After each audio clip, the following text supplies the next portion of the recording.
Welcome to Stoic Philosophy is Applied in Humility, excerpts from Epictetus Enchiridion, part 1 of 2 on Words of Wisdom. Epictetus was a Greek Stoic philosopher who lived in the 1st and 2nd centuries CE. He was born in Phrygia, present-day Turkey, and during his youth was a slave in Rome to an important administrator in the court of the emperor. At an early age, Epictetus developed a significant interest in philosophy. With his owner's permission, he studied under Gaius Musonius Rufus, who, along with Epictetus, is now considered one of the great Stoic philosophers of the Roman Empire.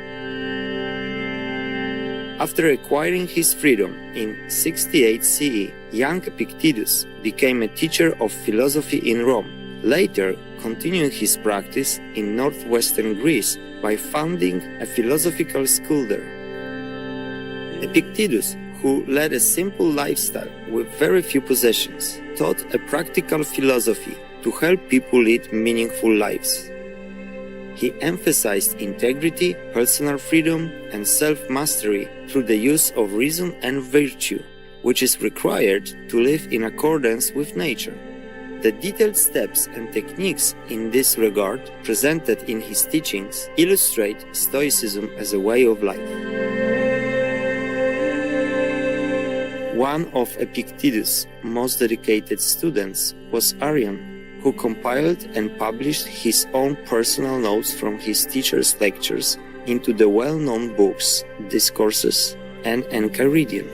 Epictetus' teachings have had an immense influence throughout the centuries, including on the great philosopher and Roman Emperor Marcus Aurelius, on early Christian moral thought, on current approaches in psychology, and more, and continues to have an impact on many intellectuals, thinkers, and philosophers around the world.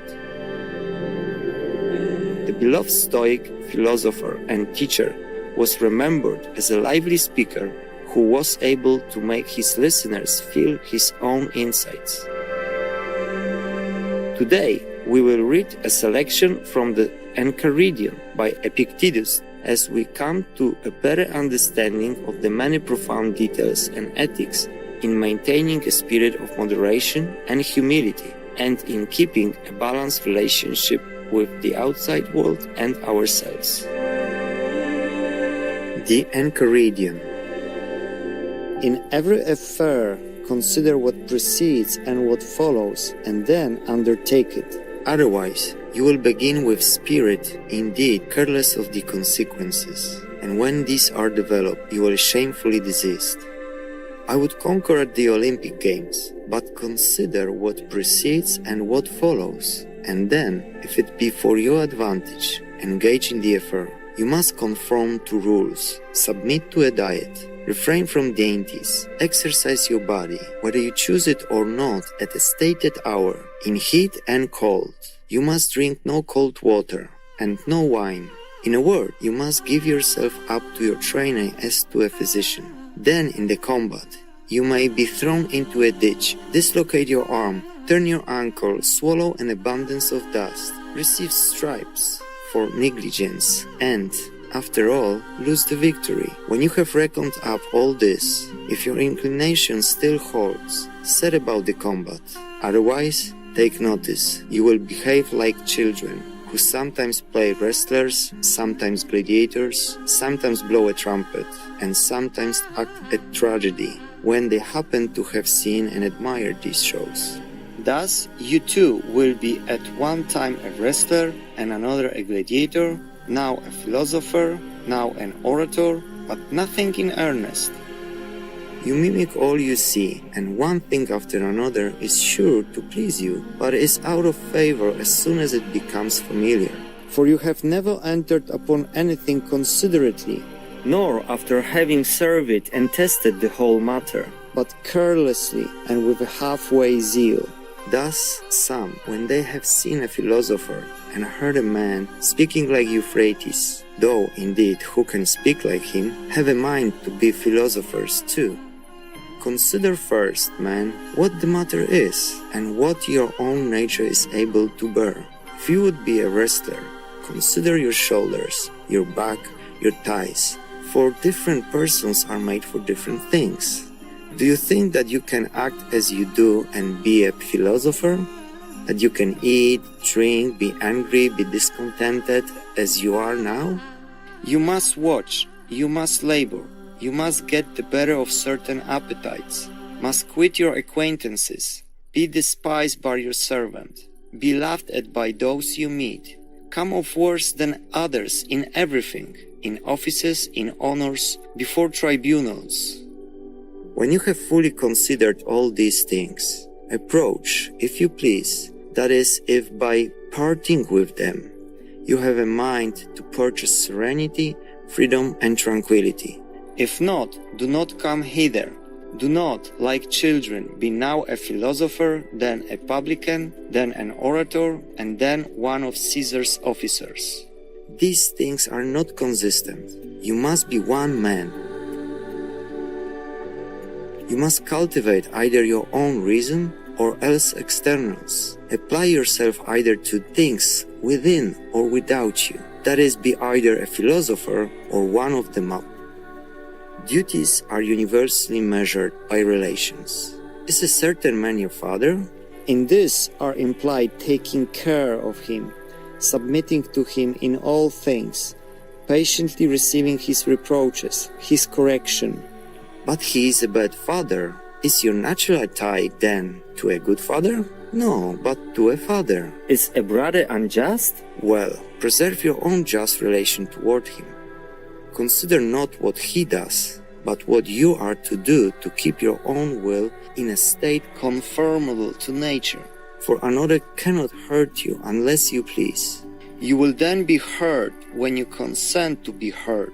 In this manner, therefore, if you accustom yourself to contemplate the relations of neighbor, citizen, commander, you can deduce from each the corresponding duties. Be assured that the essence of piety toward the gods lies in this, to form right opinions concerning them, as existing and as governing the universe justly and well, and fix yourself in this resolution, to obey them and yield to them, and willingly follow them amidst all events, as being ruled by the most perfect wisdom. For thus you will never find fault with the gods, nor accuse them of neglecting you, and it is not possible for this to be affected in any other way than by withdrawing yourselves from things which are not within our own power, and by making good or evil to consist only in those which are. For if you suppose any other things to be either good or evil, it is inevitable that when you are disappointed of what you wish, or incur what you would avoid, you should reproach and blame their authors. For every creature is naturally formed to flee and abhor things that appear hurtful and that which causes them, and to pursue and admire those which appear beneficial and that which causes them. It is impracticable, then, that one who supposes himself to be hurt should rejoice in the person who, as he thinks, hurts him, just as it is impossible to rejoice in the hurt itself.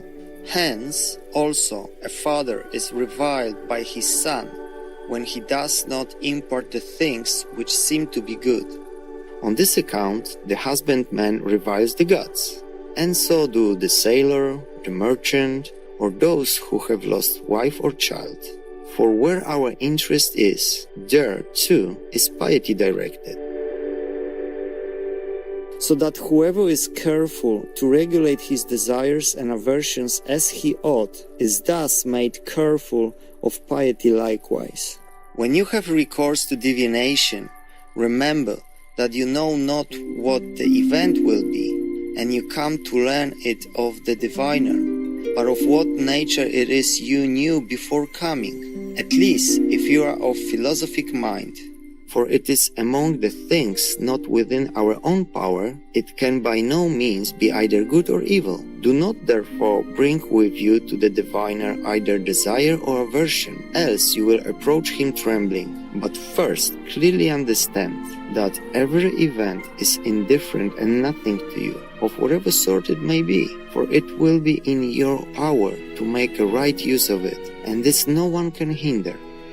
Then come with confidence to the gods as your counselors, and afterwards, when any counsel is given you, remember what counselors you have assumed, and whose advice you will neglect if you disobey.